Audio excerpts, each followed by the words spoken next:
Hey, folks, it's your buddy. It's your buddy, Mike. Hello there, pro wrestling fans. This will be a very, uh, pretty much a pro wrestling discussion here. So if you're a non wrestling fan who happens to be a subscriber, I would kindly refer you to any of my other videos. But let's talk about wrestling for those that care. I'll give this live stream a minute or so. I just get out of the movie theater where I watched the Double or Nothing pay-per-view. AEW is a little old school, I guess, in that they still do kind of the traditional pay-per-view model. 4 pay-per-views a year typically. This year it will be 5 if you include, I believe the next one is Sunday, June 26th. It's a joint show with New Japan Pro Wrestling. That should be quite interesting. No matches announced for that. I thought they might have announced some matches for the New Japan AEW show tonight, but they did not.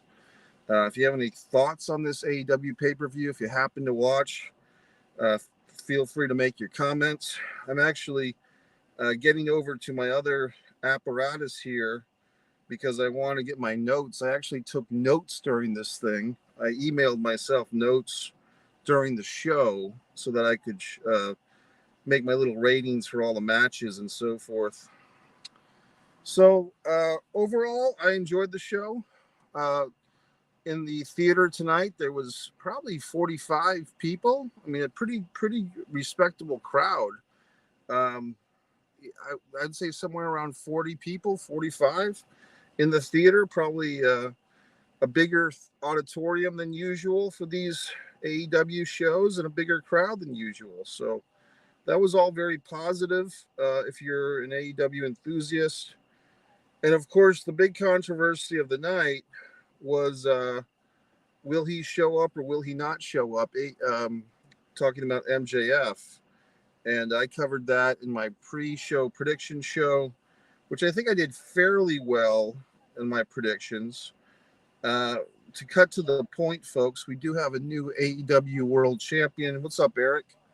Hey, Eric's doing good. He's been watching AEW with his dad recently, which is always nice.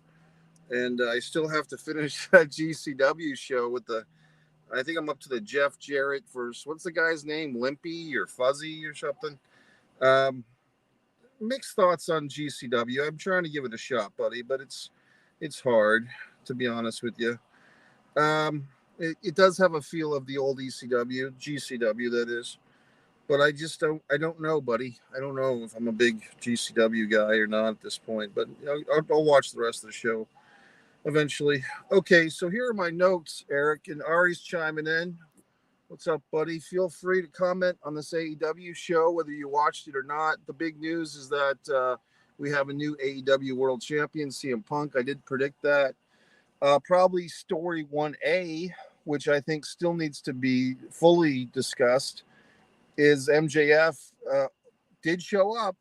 He wrestled in the first match of the show and lost to Wardlow. Now, I mistakenly thought that, yes, CM Punk won the title tonight.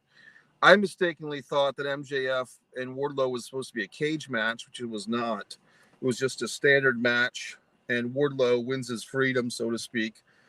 They've been comparing this, when I say they, Wardlow himself and his AEW cohorts have been comparing this to the Dave Bautista Triple H Evolution angle from like 2006. I say it's more like the Ted DiBiase Virgil angle from 1990, 91, or I guess you'd say 87 through 91.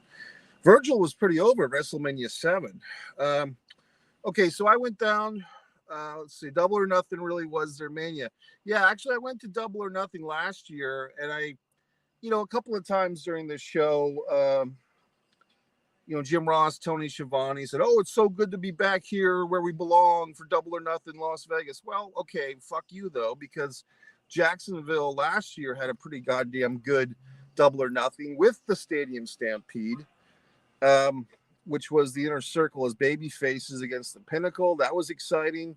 I believe Britt Baker won her first women's title, and so far her only women's title last year, Double or Nothing. So last year, Double or Nothing 2021 was pretty damn good too. But the wrestling business is about now, now, now, now, now. What's happening now? So every show is the best show, right? So I'm going to give my whole ratings for everything. I give the pre-show. At the time, I gave it an A minus, just because.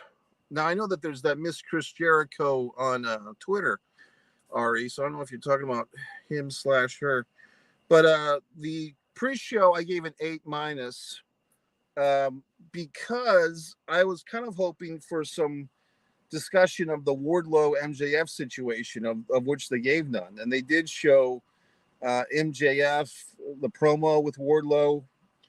All the promos on the pre-show were very well produced. I don't know if any of these have been playing on regular AEW TV or Darks or Rampages, but they all look pretty good. I came into the theater maybe 5 or 6 minutes at past 7, and then they were in the middle of a Serena Deeb, Ruby Riott vignette. I thought it was very well produced. I thought the Wardlow MJF one was very well done. MJF saying he would normally call Wardlow a pig, but this time he didn't want to do that. He called him something else, like an ungrateful fuck or whatever. The Ruby Britt Baker promo I thought was really good. The House of Black I thought was an A+ promo. House of Black had a promo before the show started. I thought that was great.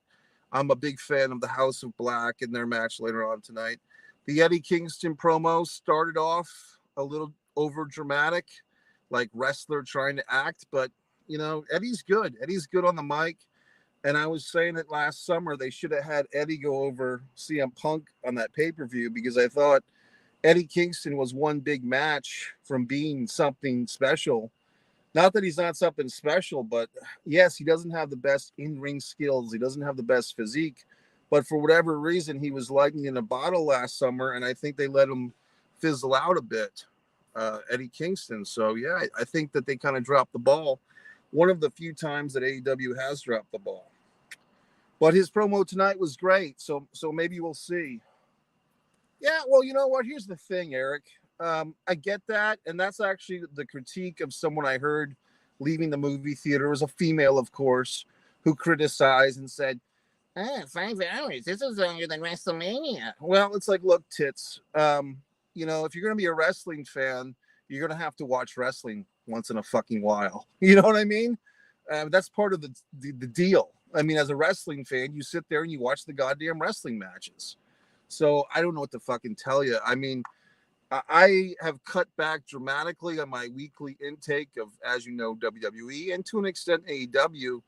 So I kind of build up my energy for these big pay-per-views, knowing that these are the blow-off shows. So, I mean, if you're watching every SmackDown and every Raw every week, then you have an issue.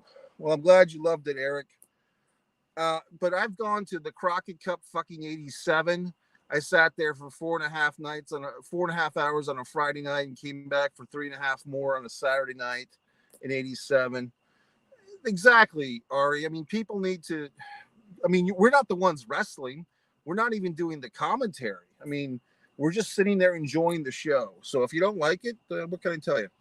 But anyway, I don't really mind a long show once in a while if it's a good show. That's where I draw the line. If it was WrestleMania 4 was a long fucking show, but the matches all stunk except for a couple of matches, maybe the Demolition Strike Force match. You know what I mean? Even the Macho Man DiBiase match, I didn't think was that good.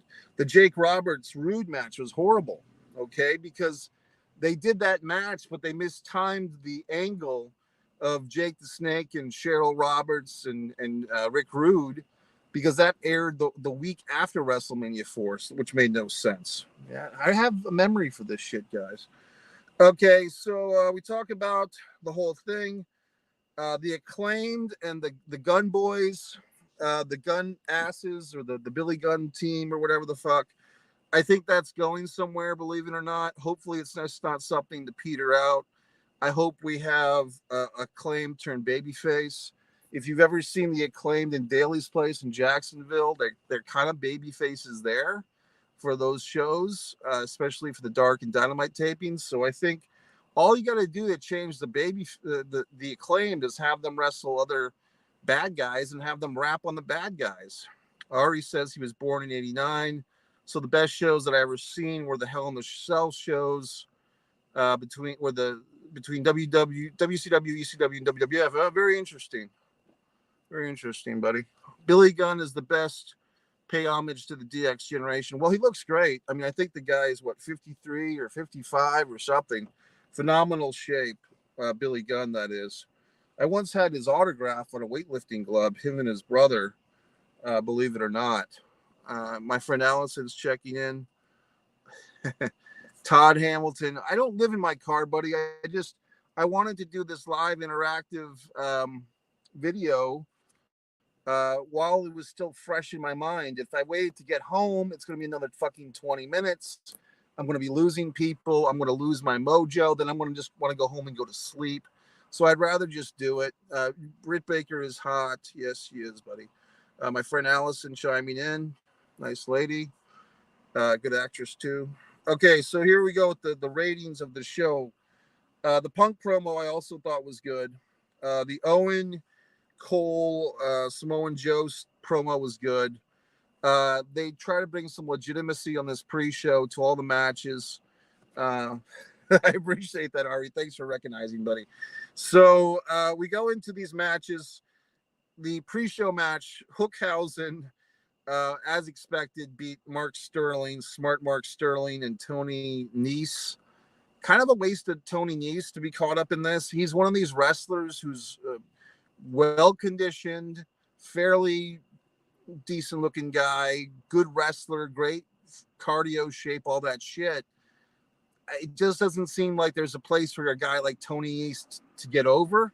He's a kind of a guy that he might be better off wearing a fucking mask, to be honest with you, and just being like the masked wrestler number 2006.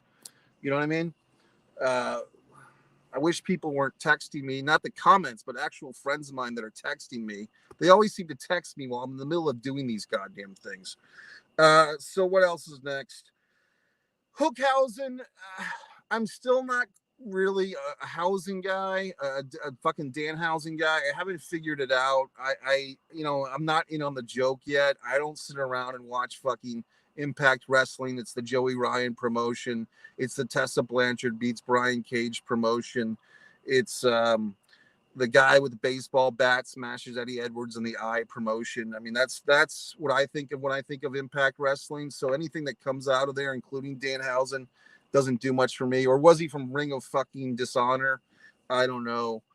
Yeah, it was a great show. Not Nasoy, Montana. Good to see you coming back. Thanks for the subscription today, buddy.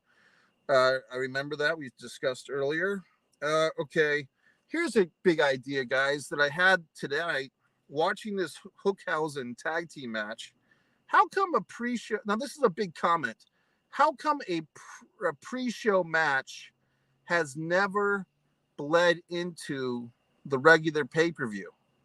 Now, go with me on this. We've been doing these pre-show matches for 20 years now, going back to the 90s with WWF. WrestleMania 12 had the fucking Skip and Zip beat the Godwins for the tag team titles on the pre-show. Wouldn't it make more sense to have a pre-show match, like, keep on going when the pre-show ends? And if it's a really good match or even a halfway decent match, some people might order the pay-per-view just to see how that fucking match ends.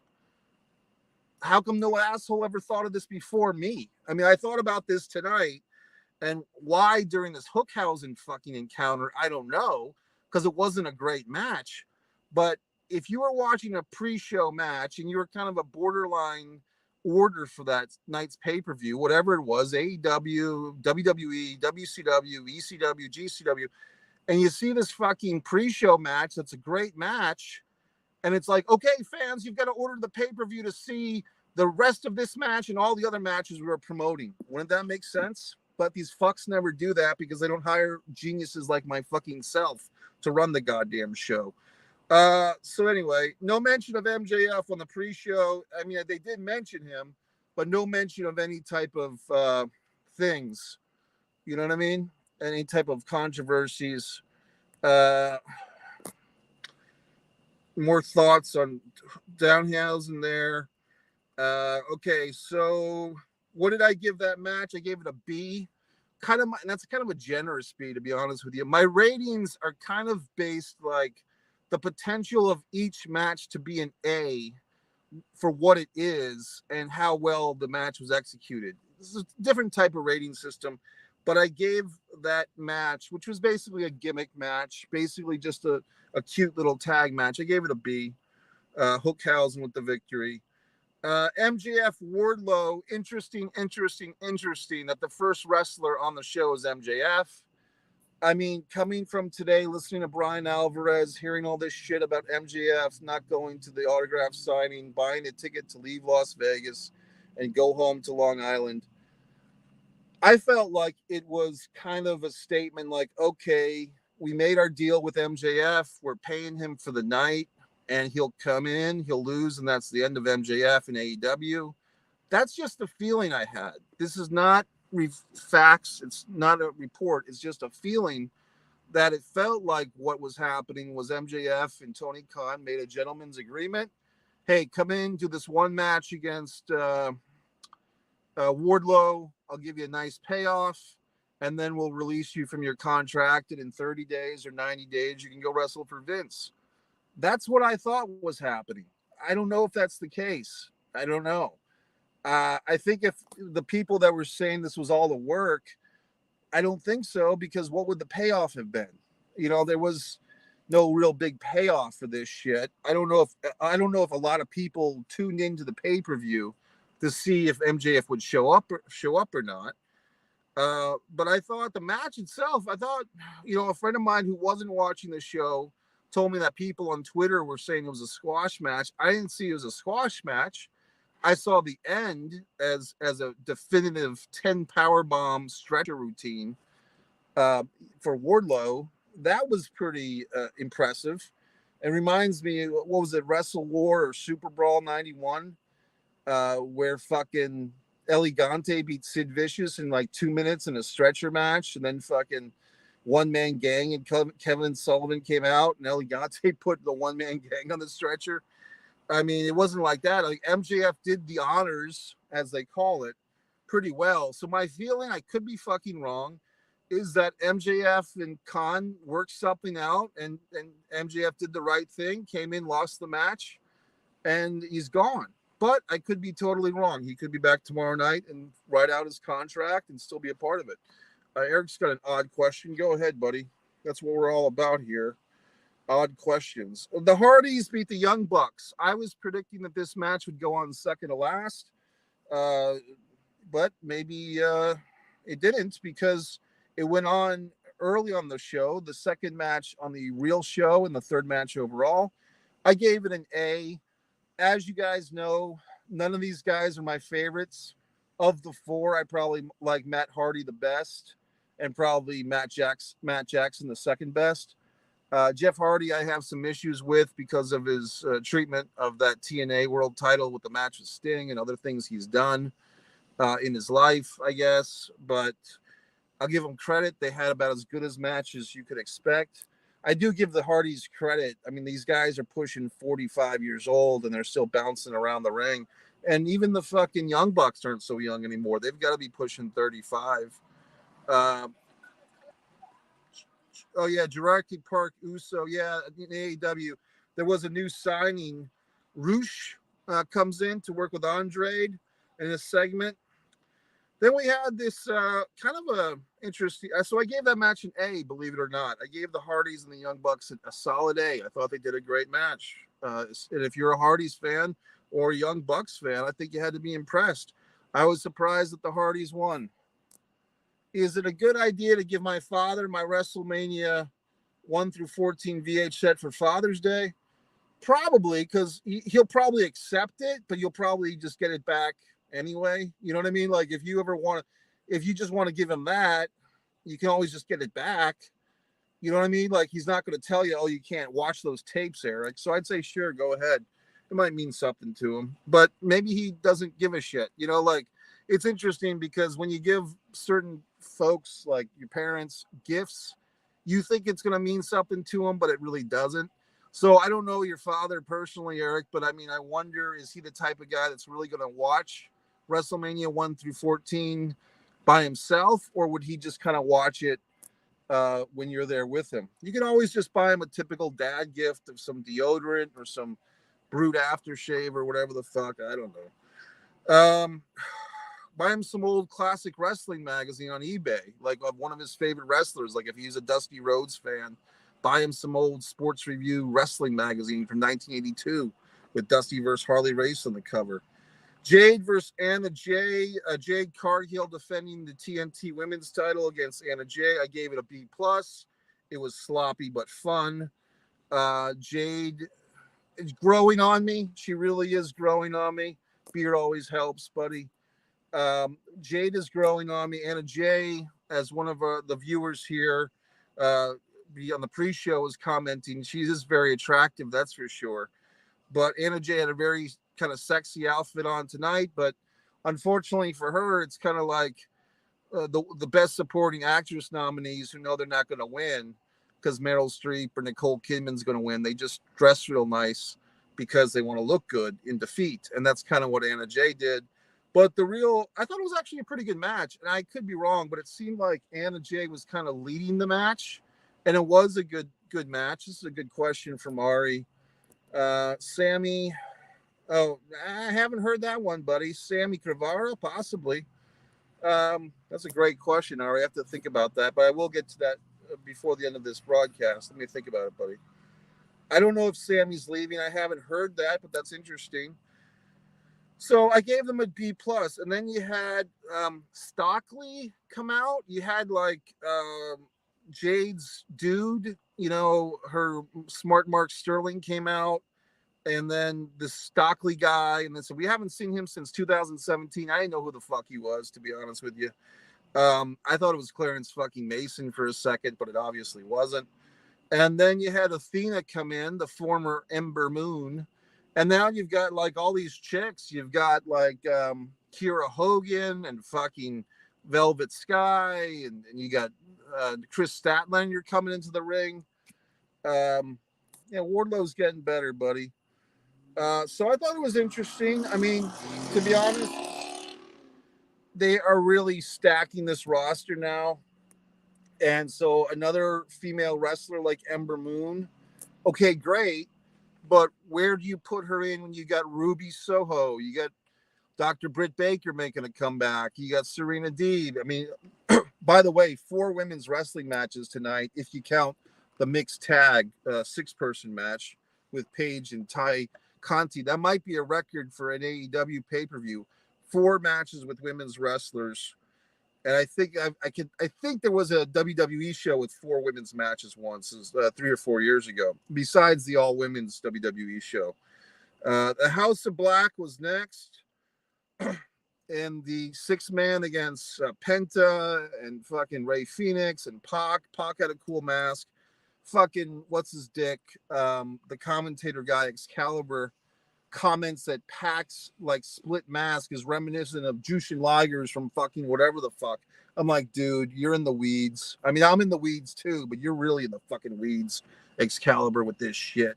But I thought it was a good match.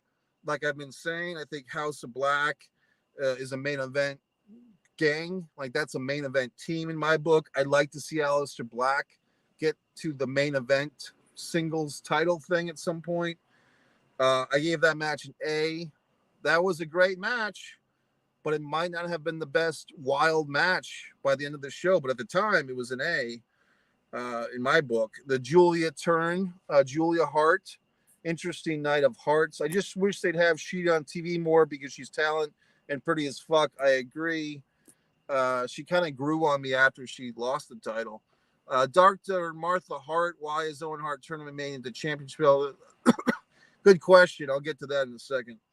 Then we had Adam Cole beat Samoan Joe. This is when I went to order some food. I came back to the match maybe 2 or 3 minutes into it. I thought it was a good match. I mean, it kind of felt like a TV main event, like 2 guys never worked together, kind of going in cold. Just the fact that it's the Owen tournament finals, not not a totally clean victory from Adam Cole. There was a little bit of chicanery. Samoa Joe was playing the injured beast thing, like he had a bad shoulder or something, but I guess it was kind of a clean victory. Adam Cole with the knee to the back of the head. On paper, if you just saw these two guys and say, oh, they're going to have a fight, who's going to win? Most people would go with Samoa Joe. But I think a lot of people were kind of predicting that Adam Cole, if nothing else, he has a few months of seniority over Joe in AEW. And I think, isn't Joe like officially a Ring of Honor guy anyway? Yeah, I like Aleister Black. Good reasons there, Eric. Good reasons, buddy. Adam Cole beat Joe. I gave it a C. And I guess I was being a little bit critical just compared to some of the other matches. Maybe it was better than a C plus, but I gave it a C at the time. Britt versus Ruby. I love the fucking Rancid entrance. I actually saw Rancid perform live, like when they were actually at their peak a long time ago in Providence. Rancid is one of those bands, like, they had their moment and they have like their 2 or 3 big songs. White Hat, Cadillac, whatever the fuck, shoes, blah, blah, blah. But you know what? I thought they were good. I don't think Randy Orton's career is over, buddy. I think, AJ, I think you have a subscription to that Parody Wrestling News account, because I have a subscription to them too. And they basically give fake stories and they mock like Wrestling Hub and they mock WrestleMania. So that thing is just a bullshit YouTube site, bro. That gave you that Randy Orton thing. I'm telling you. I like the fucking Ruby Rancid thing. I gave it a B plus. Britt Baker over Ruby Riott. I was getting a little into it. I kind of wanted Ruby Riott or Ruby Soho. Sorry. I was hoping Ruby Soho would win the fucking thing, but she didn't. And it was good. Then you had the Owen Hart Foundation ceremony. I thought the fans deserve a special applause for being respectful. There was no goofy chants. There was no screaming interruptions of this thing. I think our buddy here, Michael AJ Norris, a very good subscriber and commenter, gives me a lot of information. Thanks, AJ. I'm outside of a Wendy's, by the way, buddy. Dr. Martha Hart. Why is the Owen Hart tournament made into championship belts? That felt like a WWE thing. I don't know the answer to that. I think the reason, to be honest, is that Tony Khan has money to spend and he likes buying belts and shit. That's kind of like bonuses for the wrestlers. It gives them a hard on to buy belts. And the belts were nice. And, Britt Baker has been a real talent for AEW. And if she gets a little trinket for her contributions to the company, that's good. Keeps her happy. And Adam Cole is doing good things there for the last 7 or 8 months. And I did do a video on this one, Eric. So I'll basically say this: if the WWE didn't want to have, if the WWE made women's tag team title belts, shouldn't they expect that the people they make the champions of those belts have some pride in them? If you're not expecting the champions to take pride in the belts, why have those belts at all? And I think it's kind of weird, but I mean, Sasha and Naomi kind of marking out for the old school tradition of champions actually giving a shit about their titles. So I'm kind of on team Sasha and Naomi, believe it or not, because it seems to me like they had a fucking very valid point. Why are you using us to put over the singles women's stars, Ronda Rousey and Bianca, when we're trying to be your women's tag team champions? Where's our challengers? It's true, buddy. I mean, you had Tony Storm a few months ago and other people the last couple of years. The mixed trios match, folks. So I gave Britt Baker over Ruby a B. I gave it a B plus, actually. I gave it a B plus. The mixed trios match, team whatever the fuck, team top team challenge or whatever the fuck, America's top team, sort of against kind of an oddball trio. Frankie Kazarian, who hasn't been on pay-per-view in a long time, he gets a match. He actually looked really good though. He's teaming up with Sammy and Ty Conti they really were playing up the heel shit with their French kissing and so forth. You know what I mean? So I mean, it was an interesting match because it's kind of like all the most hated people in AEW were in one match, including the referee. I noticed this was Audrey Edwards, and she's been getting a lot of shit lately. Chungus is chiming in. She's been getting a lot of shit lately. Um, Audrey for being a lousy referee. Yeah, Frankie did look awesome. Yeah, I'm gonna get to that match in a second, buddy. Um, it was wild, but I gave it a B. It was a little bit wacky and convoluted, and it was, like I said, the referee is hated. Although she did okay tonight, Audrey. She didn't do anything wrong. Let's put it that way. Scorpio Sky is kind of not really liked that much. I mean, but he's a heel. He's not supposed to be liked, but he kind of has that go away heat or that you bore us heat. Frankie Kazarian was kind of the only guy that was really sympathetic in the whole thing, to be honest with you. And I did think that Paige Van Zant, as I predicted, she would be very good, and she was. So who won that fucking thing anyway? I gave it a B. I'm trying to think of how that fucking thing ended. Oh, yeah, Scorpio Sky pinned Frankie, and they used to be the tag team champions. Yeah, I was surprised by that too, buddy. I predicted that the Bucks would win, but they didn't. They lost. So there you go. Respect for your elders. Now here's the match of the night in a lot of ways, only meaning that for a match that, as far as I know, didn't have much hype going into it. The match that AJ is discussing here, Kyle O'Reilly. Is his name Kylie or is it Kyle? But whatever the fuck. Kyle O'Reilly and Darby Allin I thought it was a great match. I gave it an A. It really exceeded any expectations because I had no expectations of this fucking thing. And by the time we got to this match, I thought the pay-per-view was almost over. You know what I mean? But we still had like 3 or 4 more matches. But I gave it an A. I was really impressed. I was also kind of surprised. No Sting. Somebody was saying at the movie theater that Sting was injured or something, but Sting was not in attendance. First time in a while we haven't seen Sting on a pay-per-view with Darby, either as his tag team partner or in his corner. But I love that match. I thought that I'm not a big NXT fan, but this Kyle O'Reilly guy, I know he's part of the Undisputed Era and all that good stuff, but he did really well. And his buddy, the other guy in the Undisputed Era, he made a little cameo during Samoa Joe's match. That's why Adam Cole had a little bit of an asterisk because his buddy came out.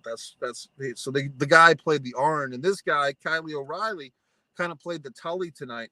Another interesting point, gentlemen, if anyone knows why FTR was not on the show tonight. They've been getting a huge push on AEW. They've been doing huge things in pro wrestling. They're picking up titles. I think they have the ROH tag titles last time I checked. They had like the Mexican tag titles, but I guess they get the night off. Then we had the women's title match, and I guess this would be the 4th match with women on the show. And I guess if you look at it, we also had 3 out of 4 matches 7, I guess it's 7, 8, 9, and 10, with the exception of Darby and Kylie. You had 3 out of 4 women's matches. So the women really took over a portion of the show, kind of the mid-late portion of the show. Thunder Rosa and Serena Deeb, I'll be honest, I thought it was a great match, but I kind of had even more expectations, and probably because I was hoping Serena was going to win the title and she didn't. So I gave it a B+, not an A. So I thought it was good. There was a little bit of stuff that they messed up on. I think it was like the forearm shots or something. You can see them kind of communicating.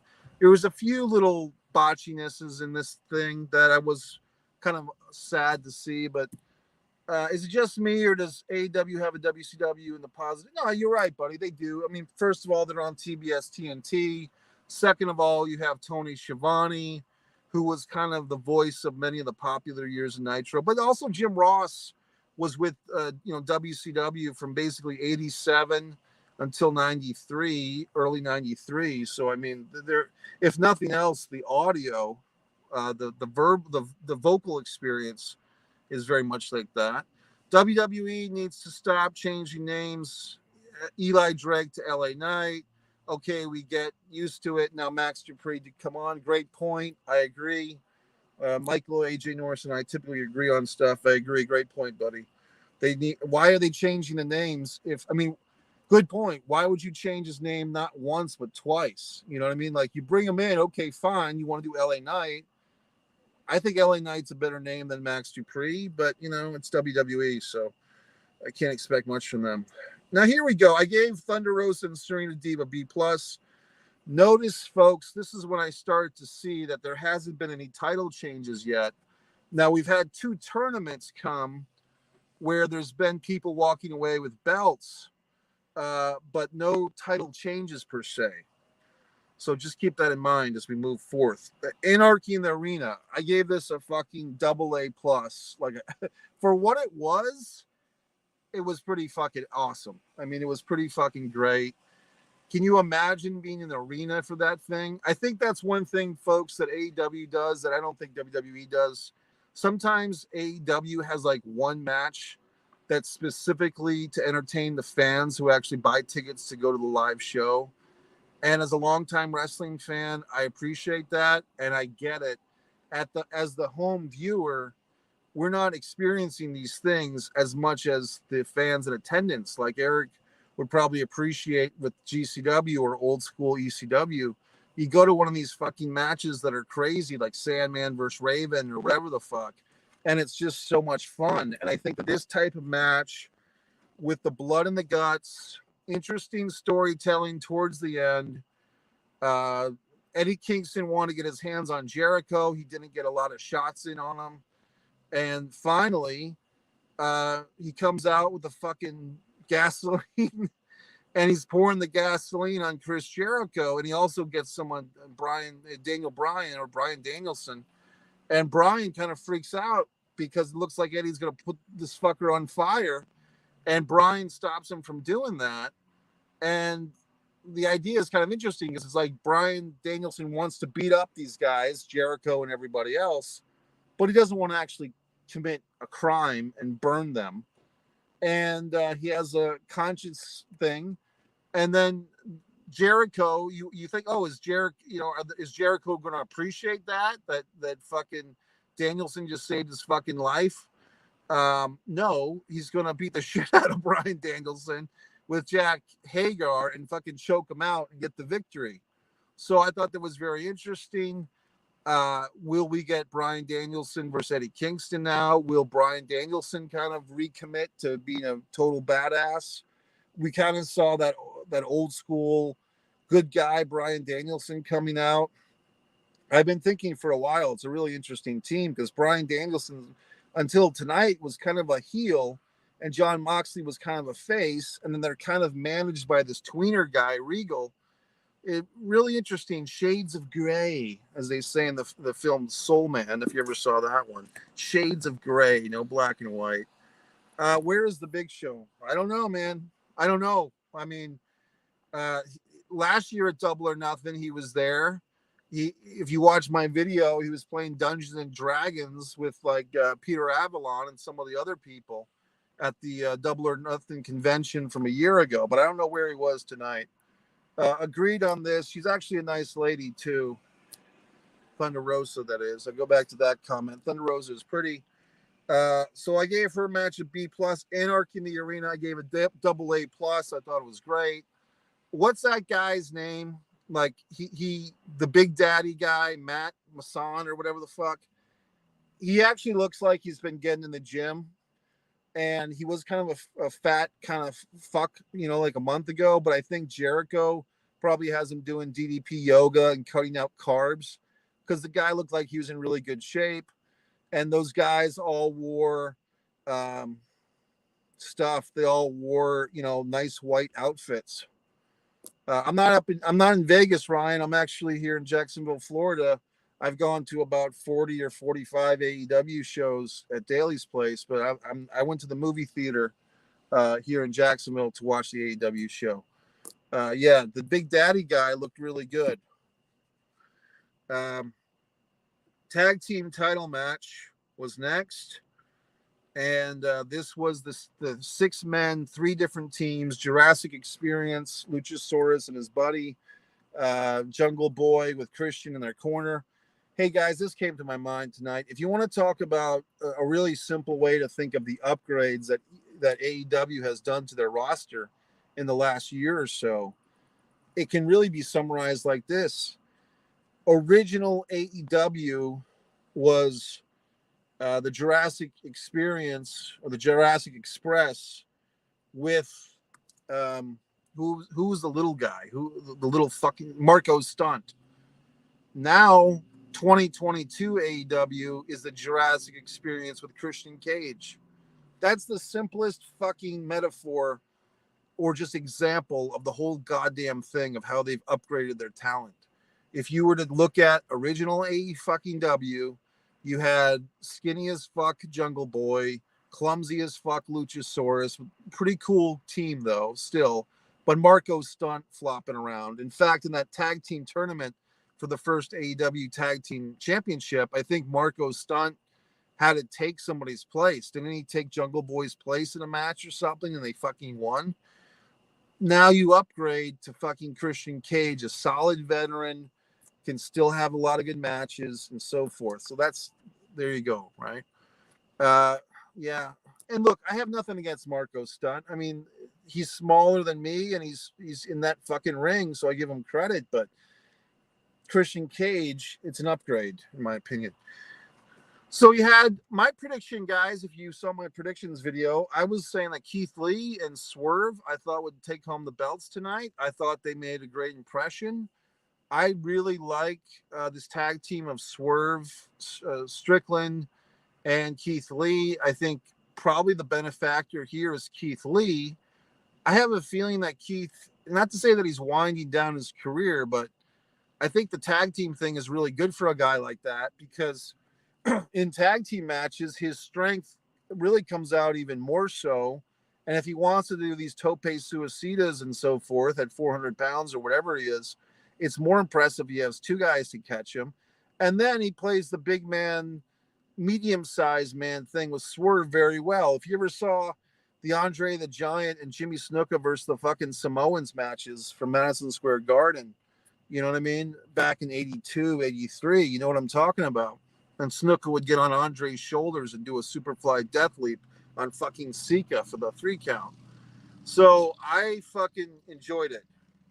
Yeah, closed circuit TV, buddy. I saw the Tyson Fury fight on the same thing. I saw his last 2 fights against Deontay Wilder at this very same movie theater. And like a month ago, I saw Tyson Fury. I think I was the only one in the theater. So boxing, fucking UFC, wrestling. I saw the second night of WrestleMania at this theater. I enjoy it, buddy. And it's not that expensive. It's really not. It's cheaper than fucking ordering it on Fight or Bleacher Report, whatever the fuck. It was actually a good segment. It was the fucking Young Bucks pretending to be the Hardys, and they brought out Gangrel. It was a good segment. So the tag team title match, Wild and Wooly. Here's a thought. Why is Taz doing commentary on the matches where his guys are wrestling? Shouldn't he be at ringside with like the potential to interfere or at least advise? How is it Team Taz if Taz is doing commentary where he's no benefit to his fucking guys? And why do the baby faces in this, the baby faces have managers, both, I was thinking of Ray Phoenix and Penta, but in this one, it was the Jurassic Express. They have a fucking manager at ringside, Christian. Why doesn't Taz go to fucking ringside? Why is he doing commentary? You know what I mean? It's like when Bobby Heenan did the commentary at the Royal Rumble 92, Kurt Hennig was at ringside for Ric Flair or whatever the fuck. You know what I mean? Or maybe, I don't know if Hennig was at ringside, but he was in the wings somewhere. So the point is, I don't get it. I guess it's because, it's just one of those things, but I think you're talking about the Taz thing. So now we go to our main event, but I like the match. I was surprised that the Jurassic fucking Experience retained. A little surprised that Swerve ate the pin. Not shocked, just kind of surprised. But now we get to the end of the show, and this is where I'm really pretty solid that CM Punk's going to win the title at this point, because we've had, 3 title matches with no title changes. And I'm thinking to send these fans fucking home happy, or at least to make them feel like they saw a show worth watching, you have to have a fucking title change. I think there has been one AEW pay-per-view that I can remember that had no title changes since they've had titles. And this one wasn't it. Because, and I'll be honest with you, as a fan, I was kind of spent. I'm starting to browse Amazon for things to purchase and so forth. I'm looking at the Celtics score. The Celtics, I sacrificed watching the Game 7 tonight to watch this, because at the end of the day, I'm a wrestling fan. I'm not a basketball fan. If you had to put a gun to my head, although I would have liked to have seen both. But the Celtics win. They go to the fucking NBA championship for the first time in maybe 12 or 13 years, and so forth. Do I like current heel Jericho? Here's the thing, Eric. I think I did a video on this. I don't think Jericho's committing to being a heel. I think the if they really want this Jericho Appreciation Society to be total douchebag scumbags, stop playing the goddamn song. You know what I mean? Like, they should stop playing the fucking song. It's Jericho wanting to be the cool heel. I'm not opposed to it, but I think at this point, at 54 or 55 years old, it's impressive just to see Jericho doing all the shit that he does. By the way, his guitarist did a nice guitar intro for Britt Baker tonight. I wish this car wasn't making all this goddamn noise near me, by the way. AEW has too many talents like WWE. Now, most people from Start are missing, like Bunny and Penelope Ford. Yeah, good point, buddy. And Bunny and Penelope Ford had that wonderful 6-man tag match. You know what I mean? Yeah, it's going to be interesting. Golden State Warriors versus Celtics. That's going to be really tough for the Celtics. I was saying to my friend Tommy up north, we do that all-action film broadcast on his channel, Tom DiNucci Film Channel. I said, I don't think the Celtics have a killer instinct. If they did, they would have won this thing in 6. You know what I mean? And then we had this fucking CM Punk challenging our buddy there, Adam Page. And I thought it was a good match. Here's the thing. Were these guys, like, they weren't really having knee problems, right? That was storyline shit. So I don't know. I mean, good for Punk if they fool me, because it's like, even when Punk botched that fucking buckshot lariat or whatever the fuck, either the commentators did a good job of covering, or it was storyline telling that CM Punk couldn't do the buckshot because he had a tweaked knee, and Adam Page had a tweaked knee. So, I mean, I think if anything, Ross or Schiavone could have played up like, oh my God, both guys are having knee issues in this match. They didn't really say that, but both guys were having knee issues in the match, either legitimately or storyline or somewhere in between. I did see that referee bump coming, but it was actually about 3 or 4 minutes earlier. I thought the referee was going to take a kick, and then he didn't, and then 3 or 4 minutes later he did. The conscience of crisis crap with Page, wanting to smash Punk in the head with the belt and then opting not to, but then getting the lights out, the go to sleep put on him, and losing the title. I thought it was good. I mean, it gives kind of Adam Page continues that storyline of the cowboy that does it to himself. Like the guy who beats himself. No one could beat Adam Page but himself. Like that's the cover of Inside Wrestling. You know what I mean? Fucking July 2022 or whatever the fuck. Mikey, have you watched Control Your Narrative Wrestling, EC3 and Braun? I haven't. I almost went to their first show. It was in Florida, but I didn't go.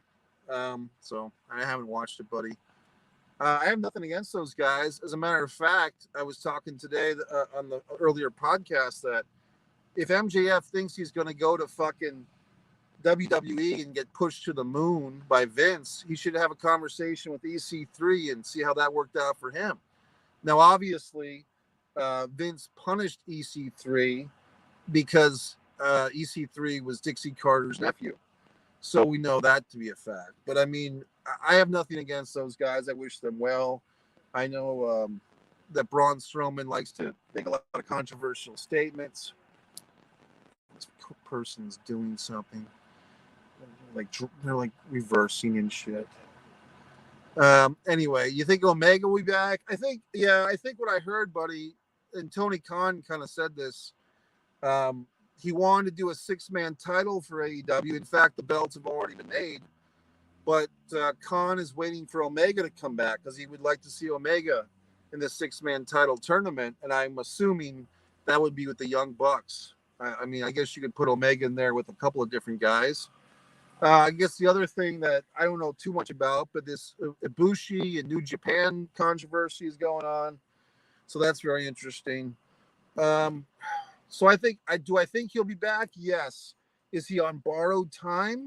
That might be the bigger question, buddy. I think Kenny Omega will wrestle again, but maybe his body is so fucked up he doesn't want to, because he doesn't want to, kind of like Shawn Michaels, he doesn't want to destroy his reputation, like doesn't want to look bad, if that makes any sense. Doesn't want to look worse than when he left. But I mean, look, I'm not an Omega guy. He'll always be, for me, the guy that wrestled the fucking girl and the fucking doll in Japan. But I did do a video after the Moxley Kenny Omega match from Full Gear 2019 where I forgave Kenny Omega for his sins against wrestling. John Moxley is still the GCW champion. Good question, buddy. It's a tough thing for me to comment on because I've heard things on one side of that story, but even what I've heard is from a slanted perspective. It's hard for me to comment fairly, so I think I will pass on commenting, except to say innocent until proven guilty. I think MJF recently put out a tweet of backing up Nash Carter. I think the thing with the Hitler mustache in particular, getting away from the abuse allegations, which I don't know one way or the other, but I've never done that. Like, I've shaven my face many times and shaven my mustache, but I never stopped midway through a mustache shave and say, I have to give myself a Hitler mustache. I never fucking felt the need to do that. Have you guys? I've never done. I mean, I'm not passing judgment because I can see where, especially if you had darker hair, that might be the thing to do. And I don't think anyone who's done that is necessarily signing up for the fucking Aryan Nation or whatever the fuck. I just think it's a deal where you just do stupid shit.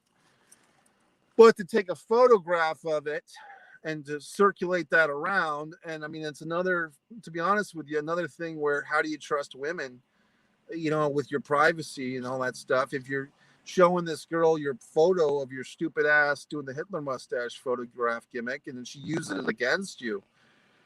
But to be honest with you, no offense to Kimberly, but, you know, I'm not saying she wasn't abused or she was, but the timing of her releasing this information or these allegations is a little suspect, and so forth. So that's the thing, guys. I mean, that's why people, myself included, you get a little fucking paranoid and agitated. How do you trust anybody these fucking days? I mean, you don't send fucking dick pics.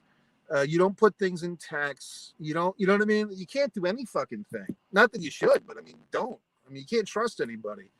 Yeah, Bunny and Ford are both much improved. I don't know, but you know more about GCW than me, buddy. I did like that thing on that pay-per-view where the gay wrestler came out to the fucking Elton John song, Goodbye Yellow Brick Road. I thought that was pretty cool. And the fans like serenaded him. That's one thing, man. Back in my day, you know, you had people yelling at Adrian Adonis, calling him terrible goddamn things when he was doing Adorable Adrian. Now they're singing Goodbye Yellow Brick Road to fucking this gay wrestler. You know what I mean? So it's a good thing, I guess, acceptance and all that crap.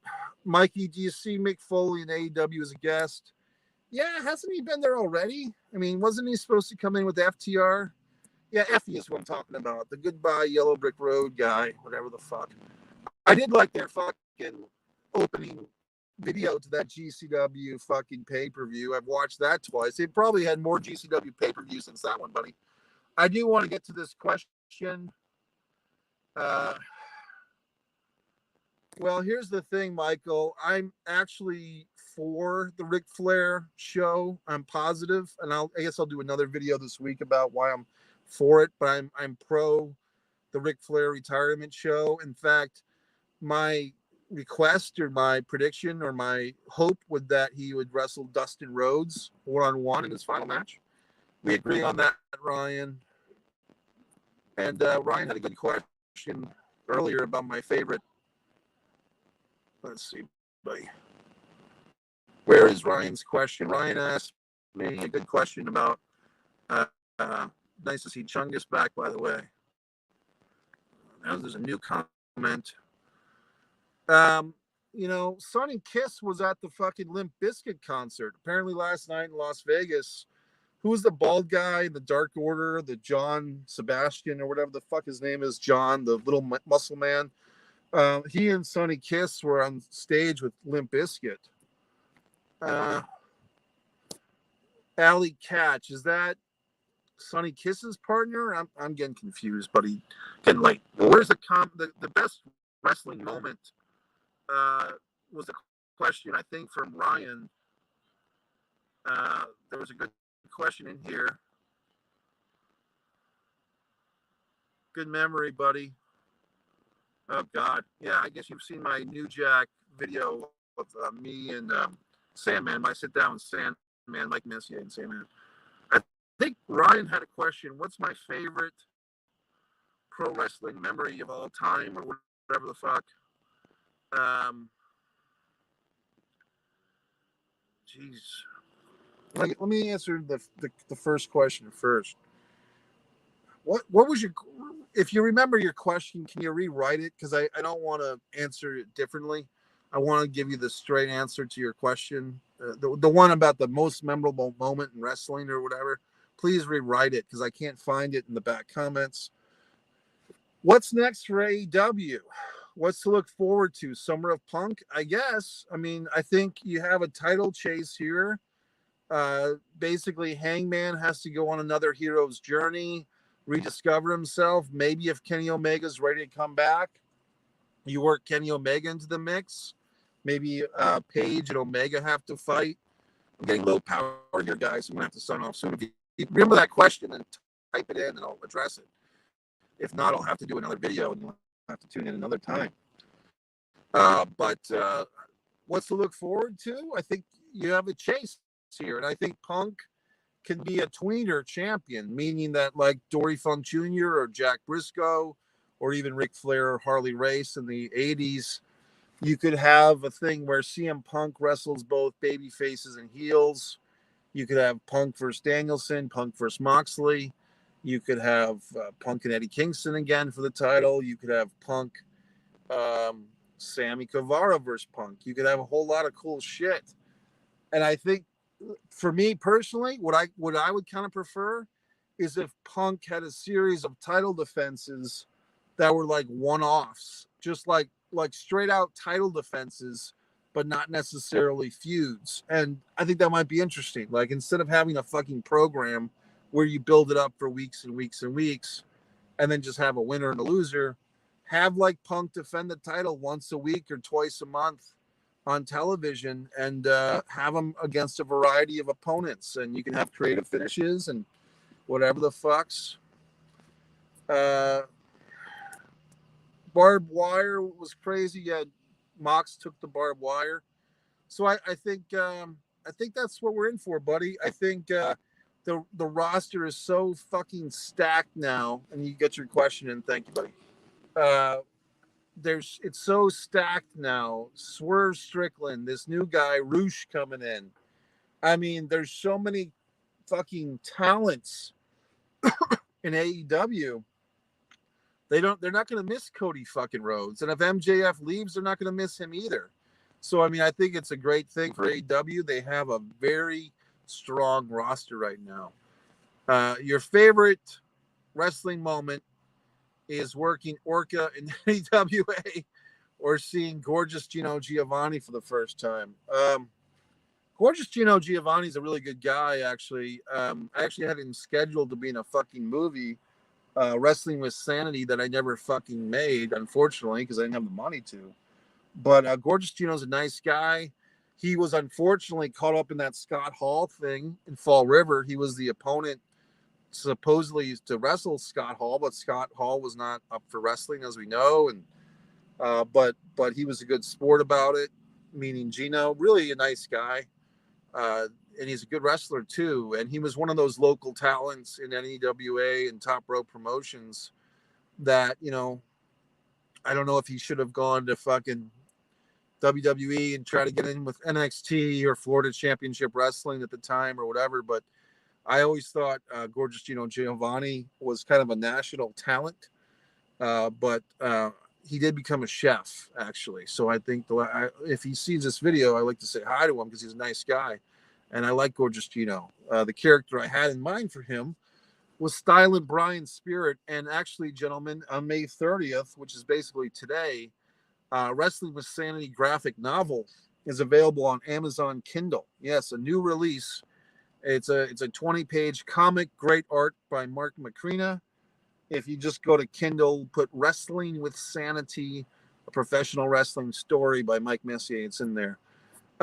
My favorite wrestling moment, buddy. I'm going to go with Crockett Cup 87. I was there for both nights. You could probably, if you want to pinpoint it, buddy, how about when Magnum TA comes out with the fucking cane and he's walking in public for the first time since the car accident that ended his career? And then Dusty and fucking Nikita win the tournament. I went to both nights of that tournament. The first night, I mean, I was pretty young. We were with my friend's older brother. We parked the car somewhere, and this is before GPS and fucking whatever the fuck. And we were walking around the streets of Baltimore. We couldn't find the fucking car for like an hour after the show. And my friend's older brother picked up a fucking stick because we thought we might have to fight for our lives. You know, like these three teenagers in the middle of fucking Baltimore. Luckily, we didn't. So I'm going to go with fucking the Crockett Cup, buddy. And here's a funny thing. They advertised 24 tag teams, and they said if we were going to have a 25th team as a substitute in case anything happens. Well, the Rock and Roll Express didn't wrestle at the Crockett Cup 87 because Ricky Morton had a detached retina.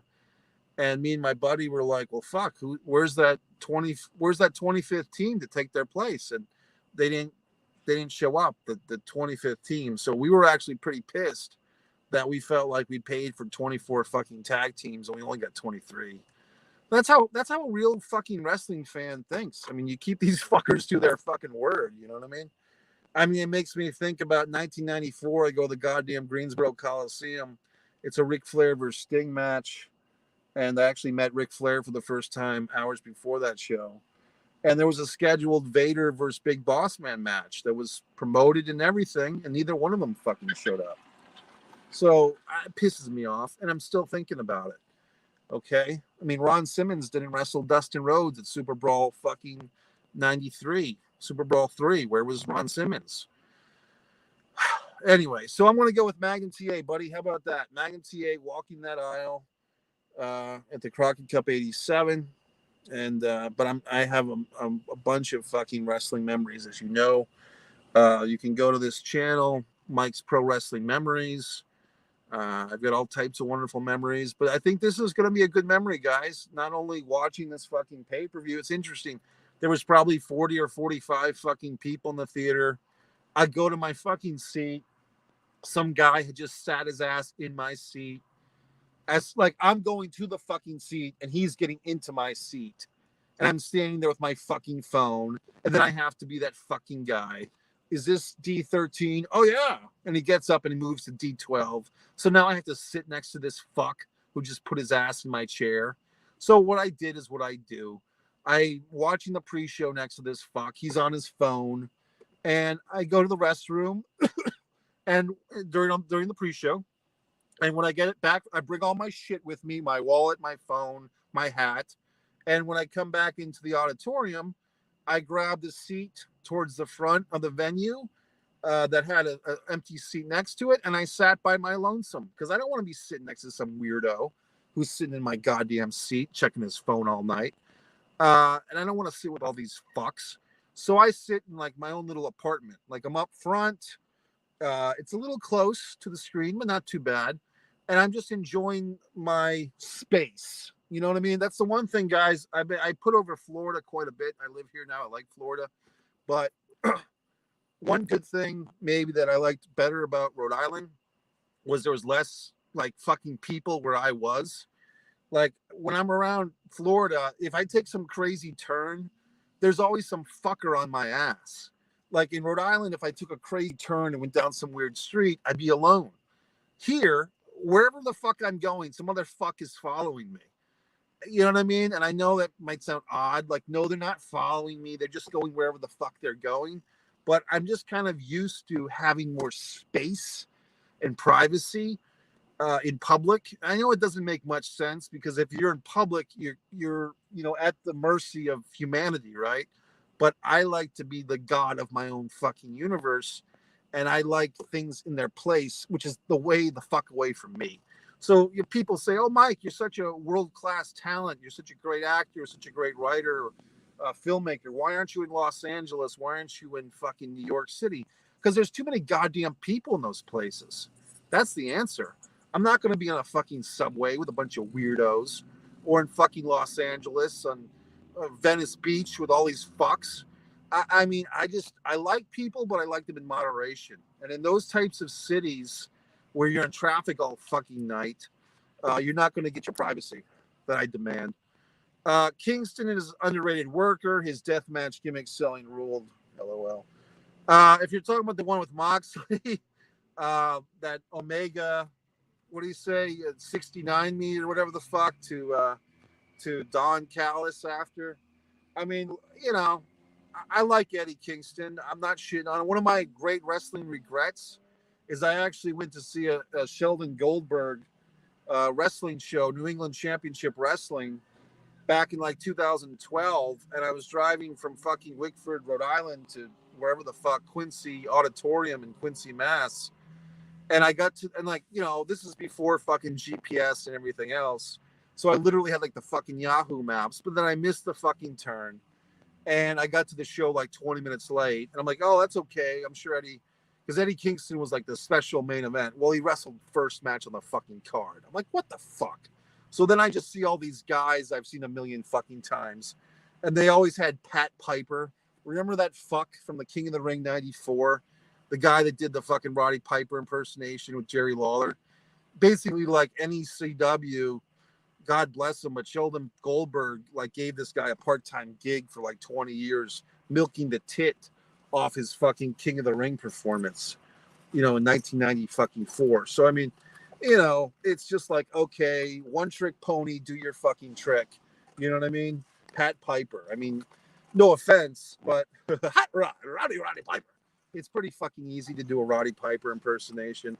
You know what I mean? No offense, because I love Piper, but it's not like you're a fucking brain surgeon because you can do a Roddy Piper impersonation. Everybody can do a Terry Funk, and everybody can do a fucking Hot Rod, Roddy Piper. So, you know what I mean? So it's just whatever the fuck. But that's it, folks. So this has been your fucking hour and 10 minutes with Mike. I appreciate you guys sticking in and handling all this information and enjoying the fucking thing. And subscribe to Mike Messier YouTube channel. Wrestling with Sanity comic book. Order it now on fucking Amazon. Good night, gentlemen.